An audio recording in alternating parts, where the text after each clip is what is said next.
Taloja industrial association व bank of Maharashtra यांच्या संयुक्त विद्यमानाने MSME हक्कासाठी प्रश्न मांडणारं पहिलं व्यासपीठ कोकण डायरी। दिनांक 4 जानेवारी रोजी हॉटेल तनिष्क रेसिडेन्सी येथे तळोजा MIDCतील उद्योजकांसाठी भारत सरकारच्या MSME उपक्रम अंतर्गत बँक ऑफ महाराष्ट्र व तळोजा इंडस्ट्रीज असोसिएशन यांच्या संयुक्त विद्यमानाने आर्थिक मार्गदर्शन देत खनिज, रासायनिक, कृषी, निर्यात अशा अनेक सरकारी धोरणात्मक विषयांवर योजना देत ऋण लोन मेळावा ठेवण्यात आला होता।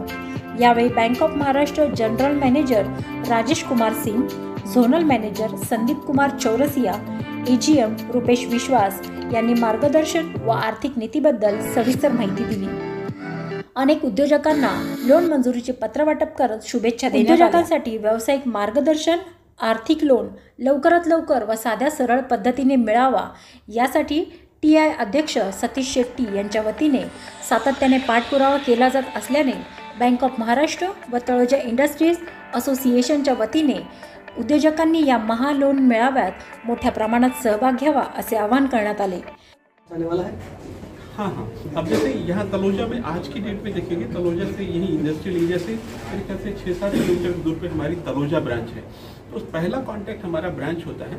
हमारे ब्रांच में जो मिस्टर मयूरेश वहाँ पे इमीडिएट वो आपको सारी रिक्वायरमेंट ले लेंगे जो भी आपका, और इमीडिएट वो अगर उनकी पावर में होगा, छोटा लोन है जैसे कोई, तो वहाँ पे भी वो कर सकते हैं, और नहीं तो वो जोनल ऑफिस में सेंट्रल प्रोसेसिंग टीम रहती है और जोनल मैनेजर रहते हैं, तो इमीडिएटली वहाँ से वो उनको कांटेक्ट वहाँ पे भेज करके और उनकी रिक्वायरमेंट वहाँ पे उनकी पूरी करते हैं सैंक्शन दे करके। हाँ, डॉक्यूमेंट तो सारा कलेक्शन ब्रांच लेवल पे होता है, बट वो करके जोनल ऑफिस जाता है, या उससे जोनल ऑफिस से भी बड़ा प्रपोजल है तो हेड ऑफिस से सैंक्शन आ जाता है। नए ब्रांच के बारे सर्वे रिपोर्ट अभी प्रोसेस में है, वो आने के बाद यहाँ पे हम लोग एक नया ब्रांच, क्योंकि इंडस्ट्रियल एरिया से 7 किलोमीटर दूर थोड़ा सा इंडस्ट्रियलिस्ट जो यहाँ के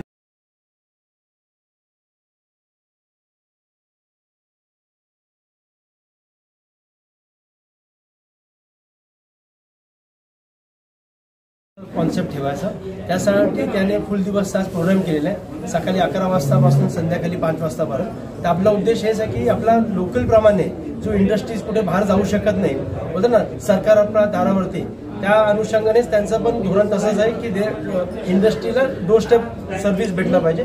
त्यासाठी बँक ऑफ महाराष्ट्राचा GM साहेब आलेले आहे, झोनल हेड सर्व आलेले आहे। त्यांचा उद्देश असा आहे की इंडस्ट्रीला काही इश्यूज असेल तर ऑन द स्पॉट बसून त्यांना लोन सँक्शन करून देता होईल। आज तसं सकाळी तुम्ही बघितलं, जेवढा लोकांचा लोन सँक्शन झालं लगेच त्यांना 8-10 लोकांना लगेच सँक्शन लेटर पण देऊन टाकलेले। तर आपला उद्देश हेच आहे की इंडस्ट्रीला बॅकअप सपोर्ट जो आहे ते दिलं पाहिजे, आणि जो पर्सेंटेज आहे त्याचं तसं मेन त्यांचं बोलणं हेच आहे की TAT मतलब टर्न अराउंड टाइम, त्याच्यावरती त्यांचा भरपूर फोकस आहे। त्या कारण ते बोलतात की जो पण प्रपोजल तुम्ही टाकणार आहे बँक ऑफ महाराष्ट्राला, लगेच आम्ही त्याला प्रपोजलला अप्रूव्ह का रिजेक्ट जो पण असेल मी लगेच